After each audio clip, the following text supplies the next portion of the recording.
In the quiet, decaying house at the end of a dead-end street, young Daniel Miller found himself alone. His parents had abandoned the place years ago, leaving the old building to slowly succumb to the relentless march of time. The attic, shrouded in shadows and filled with forgotten relics, had always been off-limits to the curious boy. But on a sweltering summer afternoon, curiosity got the better of him. The attic had become a place where the years and the seasons merged into one, a museum of the past filled with forgotten treasures. Amongst the dusty stacks of old books and broken furniture, Daniel's eyes fell upon a forgotten, tarnished antique mirror. Its ornate frame was covered in cobwebs, but the glass was still pristine, reflecting a distorted version of the attic's dark, forgotten history.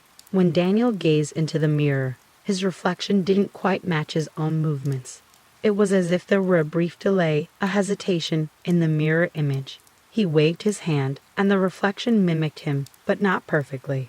The disparity between himself and the distorted reflection sent shivers down his spine. Yet the mirror held a strange allure, and he couldn't look away.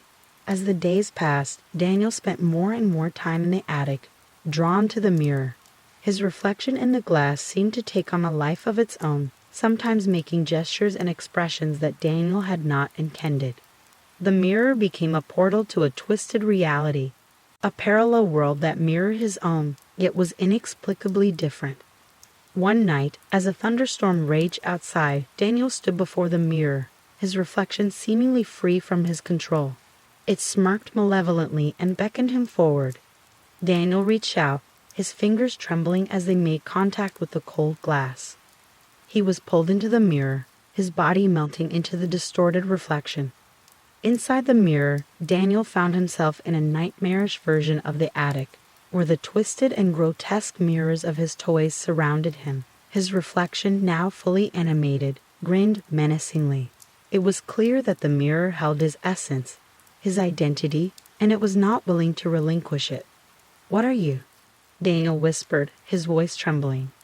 The reflection laughed, a distorted and mocking sound.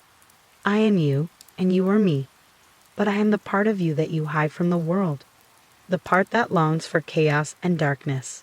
With a shiver, Daniel realized that the mirror had taken the darkest recesses of his psyche, his deepest fears and insecurities, and given them life. It was a grotesque version of himself, a shadow that reveled in chaos and destruction.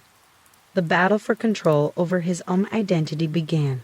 The distorted reflection, now separated from the mirror, moved with uncanny speed and strength.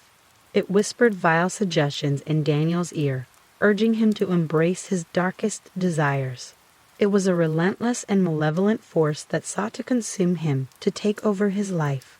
For weeks, Daniel fought to regain control of his own identity, but the mirror's influence was insidious. It whispered to him in his dreams, showing him images of a world where chaos reigned supreme, a world where he had no control over his own actions. The line between reality and nightmare blurred, and he was unsure which world he truly belonged to. Desperation led him to seek help from a local antique dealer who had a reputation for dealing with cursed objects. The dealer examined the mirror with a solemn expression, muttering incantations and performing rituals that dated back centuries. But the mirror resisted, shrouding itself in an impenetrable darkness. "It's a cursed object," the dealer said with a grave tone. "The only way to break its hold is to destroy it." But destroying the mirror was not so simple. It seemed to have a life of its own, defending itself with eerie and unnatural strength. Every strike against the mirror rebounded with violent force, leaving Daniel battered and bruised. The battle for control over his identity reached its climax one fateful night. The reflection, now fully unleashed, took control of Daniel's body, and he found himself an unwilling spectator in his own life. He watched as the reflection carried out acts of cruelty and violence, leaving a trail of destruction in its wake. In a desperate bid to reclaim his identity, Daniel used every ounce of his willpower to force this reflection back into the mirror. The battle of wills raged on, and the mirror seemed to ripple and warp, distorting reality. With a final, desperate push, Daniel managed to imprison his reflection once more, sealing it back into the mirror.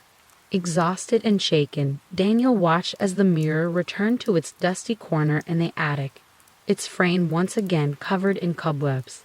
He knew that he could never let his guard down, that the distorted reflection in the mirror would forever be a part of him, a dark and malevolent force that lurked just beneath the surface.